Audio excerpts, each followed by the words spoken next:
News next top ನ್ಯೂಸ್ಗೆ ಸ್ವಾಗತ. ನಾನು ಜೋಬಿನ್ ಅಮಾಸಿಬೈಲು. ಟಾಪ್ ನ್ಯೂಸ್ ನೋಡೋಣ ಅದಕ್ಕೂ ಮುನ್ನ ಈ ಕ್ಷಣದ ಹೆಡ್ಲೈನ್ಸ್.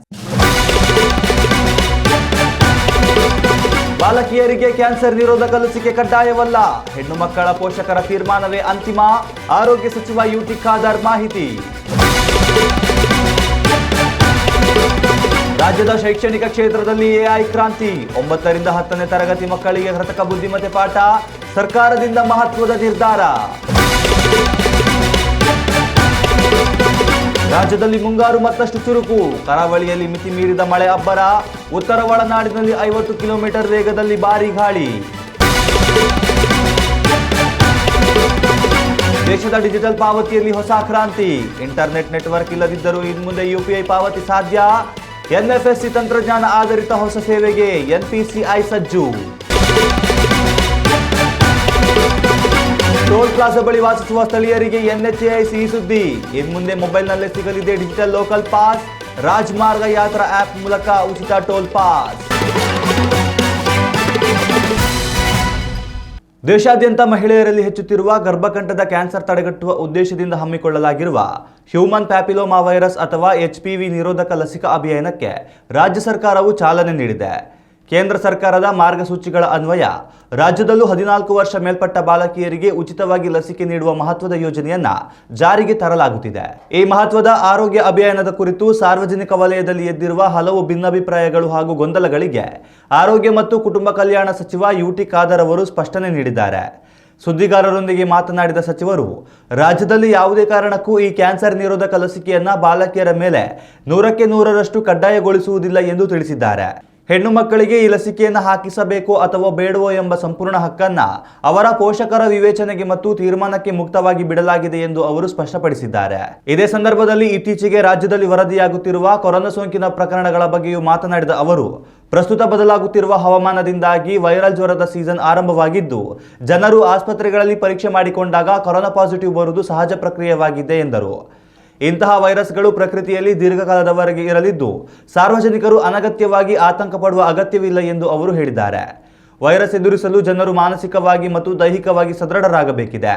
ತಮ್ಮ ದೈನಂದಿನ ಆಹಾರ ಪದ್ಧತಿಯಲ್ಲಿ ಸೂಕ್ತ ಪೌಷ್ಟಿಕಾಂಶಗಳನ್ನು ಅಳವಡಿಸಿಕೊಳ್ಳುವ ಮೂಲಕ ದೇಹದಲ್ಲಿ ರೋಗ ನಿರೋಧಕ ಶಕ್ತಿಯನ್ನು ಹೆಚ್ಚಿಸಿಕೊಳ್ಳುವುದೇ ಇದಕ್ಕೆ ಸೂಕ್ತ ಪರಿಹಾರ ಎಂದು ಆರೋಗ್ಯ ಸಚಿವರು ಜನರಿಗೆ ಕಿವಿಮಾತು ಹೇಳಿದ್ದಾರೆ. ನೋಡಿ, ಸರ್ವೈಕಲ್ ಕ್ಯಾನ್ಸರ್ ನಮ್ಮ ಕ್ಯಾನ್ಸರ್ಗೆ ಸಂಬಂಧಪಟ್ಟಾಗೆ ಅದನ್ನು ಯಾಕೆ ಭಾಳಷ್ಟು ಇವತ್ತು ಜನಸಂಖ್ಯೆಗೆ ಇವತ್ತು ಈ ಒಂದು ರೋಗಗಳು ವಿದ್ಯಾರ್ಥಿ ಸೇನೆಯಲ್ಲೇ ಕಾಣ್ತದೆ ಎಂಬ ಮಾಹಿತಿ ಕೇಂದ್ರ ಸರ್ಕಾರಕ್ಕೆ ಮತ್ತು ರಾಷ್ಟ್ರಕ್ಕಿದ್ದ ಕಾರಣ ಈ ದೇಶ ಉದ್ದಗಲಕ್ಕೂ ಕೂಡ ಇವತ್ತು ಆ ಒಂದು HPV ಎಂಬ ನಮ್ಮ ವ್ಯಾಕ್ಸಿನನ್ನು ಇವತ್ತು ಮಾಡ್ತಾ ಇದ್ದಾರೆ. ಇದರ ಬಗ್ಗೆ ರಾಜ್ಯದಲ್ಲಿ ಇವತ್ತು ನಡೀತಾ ಇದೆ. ಕೆಲವೊಂದು ಸಂದರ್ಭದಲ್ಲಿ ಜನಸಾಮಾನ್ಯರಿಗೆ ಇವತ್ತು ಅದರ ಬಗ್ಗೆ ಕೆಲವೊಂದು ಅಭಿಪ್ರಾಯಗಳಿರ್ತದೆ. ಆದ ಕಾರಣ ನಾವು ಅದನ್ನು 100% ಕಡ್ಡಾಯ ಅಂತ ಮಾಡಲಿಕ್ಕೆ ಹೋಗುವುದಿಲ್ಲ.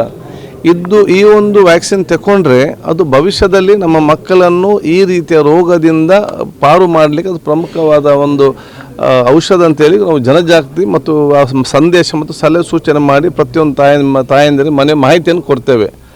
ಕೊನೆಯದಾಗಿ ಬಹುಶಃ ಅದು ತೀರ್ಮಾನ ತಗೊಂಡು ಜವಾಬ್ದಾರಿ ಮನೆಯವರದು ಮತ್ತು ಮಕ್ಕಳು, ಯಾಕಂದರೆ ನಾವು ಎಲ್ಲರಿಗೂ ಒತ್ತಾಯ ಮಾಡಲಿಕ್ಕೆ ಹೋಗೋದಿಲ್ಲ. ಬಹುಶಃ ಎಲ್ಲ ರೀತಿಯಲ್ಲಿ ಈಗ ಉಚಿತವಾಗಿ ನಡೀತಾ ಇದೆ. ಎಷ್ಟು ನಡೀತಾ ಇದೆ ಅದು ಅಷ್ಟಾದ ಪ್ರಯೋಜನ ಇವತ್ತು ಆಗ್ತದೆ. ಈ ಸಾಂಕ್ರಾಮಿಕ ರೋಗದ ಸಮಯ ಇದು. ಒಂದೊಂದು ಸೀಸನ್ ಇದೆ, ಮಾವಿನ ಸೀಸನ್, ಇನ್ನೊಂದು ಸೀಸನ್ ಫ್ರೂಟ್ ಸೀಸನ್ ಎಲ್ಲ. ಸೊ ಇದು ವೈರಲ್ ಫೀವರ್ ಸೀಸನ್. ಯಾಕೆಂದರೆ ಮಳೆಗಾಲ ಮತ್ತು ಚಳಿಗಾಲದಲ್ಲಿ ಇವತ್ತು ಕೆಲವು ಸೊಳ್ಳೆಗಳು ಉತ್ಪತ್ತಿಯಾಗಿ ವೈರಸ್ಗಳ ಮ್ಯೂಟೇಷನ್ ಜಾಸ್ತಿಯಾಗಿ ಸಾಂಕ್ರಾಮಿಕ ರೋಗಗಳು ಜಾಸ್ತಿ ಆಗ್ತಾ ಇದೆ. ಆವಾಗ ಜನಸಾಮಾನ್ಯರು ಮೊದಲ ಹಂತದಲ್ಲಿ ತಮ್ಮ ಸ್ವಯಂಪ್ರೇರಿತವಾಗಿ ಆಹಾರ ಪದ್ಧತಿ ಮತ್ತು ನಮ್ಮ ಆರೋಗ್ಯ ಸಂಬಂಧ ಕಾಳಜಿಯನ್ನು ವಹಿಸ್ಕೊಳ್ಬೇಕು. ಅದು ಬಹುಶಃ ಕುಡಿಯುವಂಥ ನೀರು, ಬಿಸಿನೀರು ಕುಡಿಬೇಕು. ಸ್ವಲ್ಪ ಮಟ್ಟಿನ ಜ್ವರ ಅದು ಕೆಮ್ಮು ಬಂದ ತಕ್ಷಣ ಟೆಸ್ಟ್ ಮಾಡಿಸಬೇಕು. ಅದಕ್ಕೆ ಬೇಕಾದ ಯೋಚನೆ ಆರೋಗ್ಯ ನಮ್ಮ ಇಲಾಖೆಲ್ಲ ಮಾಡಿದ್ದೇವೆ ಉಚಿತವಾಗಿ. ಎರಡನೇದು, ಕೊರೋನಾ ಸಂಬಂಧಪಟ್ಟ ಹಾಗೆ ಕೆಲವೊಂದು ನಮ್ಮ ಏನು ಟೆಸ್ಟ್ ಮಾಡುವಾಗ ಕೆಲವೊಂದು ಪಾಸಿಟಿವ್ ಬಂದೇ ಬರ್ತದೆ. ಅದರಲ್ಲಿ ಯಾವುದೇ ಕೂಡ ಆತಂಕ ಅಥವಾ ಭಯ ಎಲ್ಲಿಯೂ ಕೂಡ ಬೇಡ. ಅದು ಬಹುಶಃ ವೈರಸ್ ಏನು 1000 ವರ್ಷ ಹೋದರೂ ಕೂಡ ಈ ವೈರಸ್ ಇದ್ದೇ ಇರ್ತದೆ. H1N1 ವೈರಸ್ ಇರಲಿ, ಇನ್ನಿತರ ಬೇರೆ ವೈರಸ್ ಇರಲಿ ಕೂಡ ಅದು ಗಾಳಿಯಲ್ಲಿ ಇದ್ದೇ ಇಲ್ಲಿ ಕೂಡ ಇರ್ಬೋದು. ಯಾರ ಇಮ್ಯುನಿಟಿ ಕಡಿಮೆ ಇದೆ ಅವ್ರಿಗೆ ಸ್ವಲ್ಪ ಬೇಗ ಅದನ್ನು ಜ್ವರ ಬರ್ತದೆ, ಇನ್ನೊಂದು ಬರ್ತದೆ. ಅದಕ್ಕೆ ನಮ್ಮ ಇಮ್ಯುನಿಟಿ ನಾವು ಜಾಸ್ತಿ ಪಡ್ಕೊಳ್ಬೇಕು. ನಾವು ವೈರಸ್ಗಿಂತ ನಾವು ಸ್ಟ್ರಾಂಗ್ ಆಗಿ ಇರಲಿಕ್ಕೆ ನಮ್ಮ ಆಹಾರ ಜೀವನ ಶೈಲಿ ಮತ್ತು ಊರಿನ ಒಂದು ಸ್ವಚ್ಛತೆಗೆ ನಾವು ಒಂದು ಗಮನ ಕೊಡಬೇಕು. ಇದರ ಬಗ್ಗೆ ಯಾವುದೇ ಕೂಡ ಆತಂಕ, ಯಾವುದೇ ಕೂಡ ಭಯ ಬೇಡ. ಅದು ನಾವೆಲ್ಲ ಎಚ್ಚರದಿಂದ ಇರಬೇಕು. ಬಹುಶಃ ಎಲ್ಲ ರೀತಿ ಅದು ಡೆಂಗು ಇರಲಿ, H1N1 ಇರಲಿ, ನಮ್ಮ ಕೋವಿಡ್ಗೆ ಸಂಬಂಧಪಟ್ಟ ಇರಲಿ, ಮೊಬೈಲ್ ಇರಲಿ, ಇದೆಲ್ಲ ಕೂಡ ಈಗ ನಿಭಾಯಿಸಲು ಮತ್ತು ಅದನ್ನು ನಿಯಂತ್ರಿಸಿ ಏನೆಲ್ಲ ಕ್ರಮ ತಗೊಳ್ಬೇಕಾ ಸರ್ಕಾರ ಮತ್ತು ಆರೋಗ್ಯ ಇಲಾಖೆ ಎಲ್ಲ ರೀತಿಯಲ್ಲಿ ಸಜ್ಜಾಗಿದೆ ಮತ್ತು ಕ್ರಮ ತೆಗೆದುಕೊಳ್ತಾ ಇದೆ. ಸ್ಕ್ರೀನಿಂಗ್ ಮಾಡೋದು, ನಾವು ಏರ್ಪೋರ್ಟಲ್ಲಿ ಟೆಸ್ಟ್ ಮಾಡುವಂಥದ್ದು, ಅಲ್ಲಿ ಸ್ಕ್ರೀನ್ ಟೆಸ್ಟಿಂಗ್ ಮಾತ್ರ. ಜನಸಾಮಾನ್ಯ ಸಹಭಾಗಿತ್ವ ನಮಗೆ ಇಲ್ಲದಿದ್ದಲ್ಲಿ, ಸಂಘ ಸಂಸ್ಥೆ ಕೊಡೋ ನಿಟ್ಟಿನಲ್ಲಿ ಯಾರಿತ್ತು ವ್ಯಾಪಾರ ಮಾಡ್ತಿದ್ದಾರೆ ಅವ್ರದಾಗೆ ಸಾಮಾಜಿಕ ಕಳಕಳಿ ಅರ್ಥ ಮಾಡಿಕೊಂಡು ಎಲ್ಲಿ ಕೂಡ ಸೊಳ್ಳೆ ಉತ್ಪತ್ತಿ ಆಗದ ರೀತಿಯಲ್ಲಿ ನಾವು ನೋಡಿಕೊಳ್ಳುವಂಥದ್ದು, ನೀರು ನಿಲ್ಲದು ನೋಡಿಕೊಳ್ಳುವಂಥದ್ದು, ಕನ್ಸ್ಟ್ರಕ್ಷನ್ ಬಿಲ್ಡಿಂಗಲ್ಲಿ ಈ ಸರ್ವ ಜನರ ಸಹಕಾರ ಈ ಒಂದು 3 ತಿಂಗಳಲ್ಲಿ ನಮಗೆಲ್ಲರಿಗೂ ಕೂಡ ಹೆಚ್ಚಿನ ಅಗತ್ಯ ಇದೆ ಅಂತ ಹೇಳಿ ಸರ್ವರ ಸಹಕಾರ ಪಡ್ಕೊಳ್ತೇನೆ. ಇಂದಿನ ಆಧುನಿಕ ಯುಗದಲ್ಲಿ ತಾಂತ್ರಿಕ ಜ್ಞಾನವು ಯುವ ಪೀಳಿಗೆಗೆ ಅತ್ಯಂತ ಅವಶ್ಯಕವಾಗಿದೆ. ಇದನ್ನು ಮನಗಂಡಿರುವ ಶಿಕ್ಷಣ ಇಲಾಖೆಯು ಸರ್ಕಾರಿ ಶಾಲೆಯ ಬಡ ಮತ್ತು ಗ್ರಾಮೀಣ ಭಾಗದ ವಿದ್ಯಾರ್ಥಿಗಳಿಗೆ ಜಾಗತಿಕ ಮಟ್ಟದ ಉನ್ನತ ಶಿಕ್ಷಣ ನೀಡಲು ಮಹತ್ವದ ಹೆಜ್ಜೆಯನ್ನಿಟ್ಟಿದೆ. ರಾಜ್ಯದ ಸರ್ಕಾರಿ ಪ್ರೌಢಶಾಲೆಗಳಲ್ಲಿ ಕೃತಕ ಬುದ್ಧಿಮತ್ತೆ ವಿಷಯವನ್ನು ಹೊಸದಾಗಿ ಪರಿಚಯಿಸಲು ಸರ್ಕಾರ ಗ್ರೀನ್ ಸಿಗ್ನಲ್ ನೀಡಿದೆ. ಮುಂಬರುವ 2026-27ನೇ ಶೈಕ್ಷಣಿಕ ಸಾಲಿನಿಂದ ಈ ಕ್ರಾಂತಿಕಾರಿ ಬದಲಾವಣೆ ಜಾರಿಗೆ ಬರಲಿದೆ. ರಾಷ್ಟ್ರೀಯ ಕೌಶಲ್ಯ ಅರ್ಹತಾ ಚೌಕಟ್ಟಿನ ಮಾರ್ಗಸೂಚಿಗಳ ಅನ್ವಯ 9 ಮತ್ತು 10ನೇ ತರಗತಿಯ ಪ್ರೌಢಶಾಲಾ ಮಕ್ಕಳಿಗೆ ಇದೊಂದು ಅತ್ಯುತ್ತಮ ವೃತ್ತಿಪರ ಕೋರ್ಸ್ ಆಗಿ ಲಭ್ಯವಿರಲಿದೆ. ಸಮಗ್ರ ಶಿಕ್ಷಣ ಕರ್ನಾಟಕ ಸಂಸ್ಥೆಯು ಈ ಸಂಪೂರ್ಣ ಯೋಜನೆಯ ಉಸ್ತುವಾರಿಯನ್ನು ವಹಿಸಿಕೊಂಡಿದ್ದು, ಪ್ರಸಕ್ತವಾಗಿ ವಿದ್ಯಾರ್ಥಿಗಳು ತಮ್ಮ ಶಾಲೆಯಲ್ಲಿ ಕಲಿಯುವ 3ನೇ ಭಾಷೆಯ ಪರ್ಯಾಯವಾಗಿ ಈ ಅತ್ಯಾಧುನಿಕ ತಂತ್ರಜ್ಞಾನದ ವಿಷಯವನ್ನು ಆಯ್ದುಕೊಂಡು ವ್ಯಾಸಂಗ ಮಾಡಲು ಮುಕ್ತ ಅವಕಾಶ ನೀಡಲಾಗಿದೆ. ಮೊದಲ ಹಂತದಲ್ಲಿ ರಾಜ್ಯದಲ್ಲಿ ಸುಮಾರು 1642 ಪ್ರೌಢಶಾಲೆಗಳಲ್ಲಿ ಈ ಕೋರ್ಸ್ ಅಳವಡಿಸಲು ಉದ್ದೇಶಿಸಲಾಗಿದೆ. ಇದರಲ್ಲಿ ಹೊಸದಾಗಿ ಅನುಮೋದನೆಗೊಂಡಿರುವ 1180 ಶಾಲೆಗಳು, ಈಗಾಗಲೇ ಯಶಸ್ವಿಯಾಗಿ ನಡೆಯುತ್ತಿರುವ 381 ವಿದ್ಯಾಸಂಸ್ಥೆಗಳು ಮತ್ತು 81 ಏಕವಲಯದ ಶಾಲೆಗಳು ಒಟ್ಟಾಗಿ ಒಳಗೊಂಡಿವೆ. ಈ ನೂತನ ತಾಂತ್ರಿಕ ವಿಷಯವನ್ನ ಮಕ್ಕಳಿಗೆ ಅತ್ಯಂತ ಸುಲಭವಾಗಿ ಮತ್ತು ಸಮರ್ಥವಾಗಿ ಬೋಧಿಸಲು ಪ್ರತಿ ಶಾಲೆಗೊಬ್ಬರಂತೆ ಅರ್ಹ ಅತಿಥಿ ಶಿಕ್ಷಕರನ್ನು ನೇಮಿಸಲು ಸರ್ಕಾರ ಮುಂದಾಗಿದೆ. ಸ್ಥಳೀಯ ಶಾಲಾಭಿವೃದ್ಧಿ ಮತ್ತು ಮೇಲ್ವಿಚಾರಣಾ ಸಮಿತಿಯ ನೇತೃತ್ವದಲ್ಲಿ ಈ ಪಾರದರ್ಶಕ ಆಯ್ಕೆ ಪ್ರಕ್ರಿಯೆ ಜರುಗಲಿದ್ದು, ಈ ಹುದ್ದೆಗೆ ಆಯ್ಕೆಯಾಗಿರುವ ಶಿಕ್ಷಕರಿಗೆ ಮಾಸಿಕವಾಗಿ 20,000 ರೂಪಾಯಿಗಳ ಗೌರವಧನವನ್ನು ನಿಗದಿಪಡಿಸಲಾಗಿದೆ. ಕಂಪ್ಯೂಟರ್ ವಿಜ್ಞಾನ, ಮಾಹಿತಿ ತಂತ್ರಜ್ಞಾನ ಅಥವಾ ಕಂಪ್ಯೂಟರ್ ಅಪ್ಲಿಕೇಶನ್ ವಿಭಾಗದಲ್ಲಿ ಕನಿಷ್ಠ ಪದವಿ, ಡಿಪ್ಲೊಮೊ ಅಥವಾ ಸ್ನಾತಕೋತ್ತರ ಪದವಿ ಪಡೆದಿರುವ ಅಭ್ಯರ್ಥಿಗಳು ಅರ್ಜಿ ಸಲ್ಲಿಸಬಹುದಾಗಿದೆ. ಜೊತೆಗೆ 1 ವರ್ಷದ ಬೋಧನಾ ಅನುಭವದೊಂದಿಗೆ ಕನ್ನಡ ಮತ್ತು ಇಂಗ್ಲಿಷ್ ಭಾಷೆಗಳ ಮೇಲೆ ಉತ್ತಮ ಹಿಡಿತವಿರುವುದು ಕಡ್ಡಾಯಗೊಳಿಸಲಾಗಿದೆ.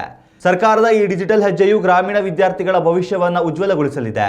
ಇದರಿಂದಾಗಿ ಬಡ ಕುಟುಂಬಗಳ ಹೆಣ್ಣು ಮಕ್ಕಳು ಮತ್ತು ಗಂಡು ಮಕ್ಕಳು ಜಾಗತಿಕ ತಾಂತ್ರಿಕ ಸ್ಪರ್ಧೆಗಳಿಗೆ ಧೈರ್ಯದಿಂದ ಸಿದ್ಧರಾಗಲು ಒಂದು ಅತ್ಯುತ್ತಮ ವೃತ್ತಿಪರ ವೇದಿಕೆ ಸಿಗಲಿದೆ ಎಂದು ಶಿಕ್ಷಣ ಇಲಾಖೆಯ ಉನ್ನತಾಧಿಕಾರಿಗಳು ಭರವಸೆ ವ್ಯಕ್ತಪಡಿಸಿದ್ದಾರೆ. ಹಾಗೂ ಈ ನಿಟ್ಟಿನಲ್ಲಿ ಶೀಘ್ರದಲ್ಲೇ ಅತ್ಯಾಧುನಿಕ ಹೊಸ ಪಠ್ಯಪುಸ್ತಕ ಸಿದ್ಧಪಡಿಸುವ ಮಹತ್ ಕಾರ್ಯ ಆರಂಭವಾಗಲಿದೆ ಎಂದು ಶಿಕ್ಷಣ ಇಲಾಖೆಯ ಮೂಲಗಳು ಮಾಹಿತಿಯನ್ನು ನೀಡಿವೆ. ಕರ್ನಾಟಕದ ವಿವಿಧ ಜಿಲ್ಲೆಗಳಲ್ಲಿ ಮುಂದಿನ 2 ದಿನಗಳ ಕಾಲ ಮುಂಗಾರು ಮಳೆಯ ವಾತಾವರಣ ಮುಂದುವರಿಯಲಿದೆ ಎಂದು ಭಾರತೀಯ ಹವಾಮಾನ ಇಲಾಖೆಯ ಬೆಂಗಳೂರು ಕೇಂದ್ರವು ಮುನ್ಸೂಚನೆಯನ್ನು ನೀಡಿದೆ. ಪ್ರಸ್ತುತ ರಾಜ್ಯದ ಕರಾವಳಿ ಭಾಗದಲ್ಲಿ ಸಾಧಾರಣ ಮಳೆಯಾಗುತ್ತಿದ್ದರೆ, ಉತ್ತರ ಒಳನಾಡಿನ ಹಲವು ಪ್ರದೇಶಗಳಲ್ಲಿ ತೀವ್ರ ವೇಗದ ಗಾಳಿ ಬೀಸುವ ಸಾಧ್ಯತೆ ಇದೆ ಎಂದು ಹವಾಮಾನ ತಜ್ಞರು ಮುನ್ನೆಚ್ಚರಿಕೆಯನ್ನು ನೀಡಿದ್ದಾರೆ. ವಿಶೇಷವಾಗಿ ದಕ್ಷಿಣ ಕನ್ನಡ, ಉಡುಪಿ ಹಾಗೂ ಉತ್ತರ ಕನ್ನಡ ಜಿಲ್ಲೆಗಳಲ್ಲಿ ಬಹುತೇಕ ಕಡೆಗಳಲ್ಲಿ ಜುಲೈ 22ರಂದು ಸಾಧಾರಣದಿಂದ ಮಧ್ಯಮ ಪ್ರಮಾಣದ ಮಳೆಯಾಗಲಿದೆ. ಇನ್ನು ಉತ್ತರ ಒಳನಾಡಿನ ಪ್ರಮುಖ ಜಿಲ್ಲೆಗಳಾದ ಬೆಳಗಾವಿ, ಬಾಗಲಕೋಟೆ, ಧಾರವಾಡ, ಗದಗ, ವಿಜಯಪುರ, ಕಲಬುರಗಿ ಮತ್ತು ರಾಯಚೂರಿನಲ್ಲಿ ಗುಡುಗು ಸಹಿತ ಮಳೆಯಾಗಲಿದ್ದು, ಗಂಟೆಗೆ 40ರಿಂದ 50 ಕಿಲೋಮೀಟರ್ ವೇಗದಲ್ಲಿ ಬಲವಾದ ಗಾಳಿ ಬೀಸಲಿದೆ.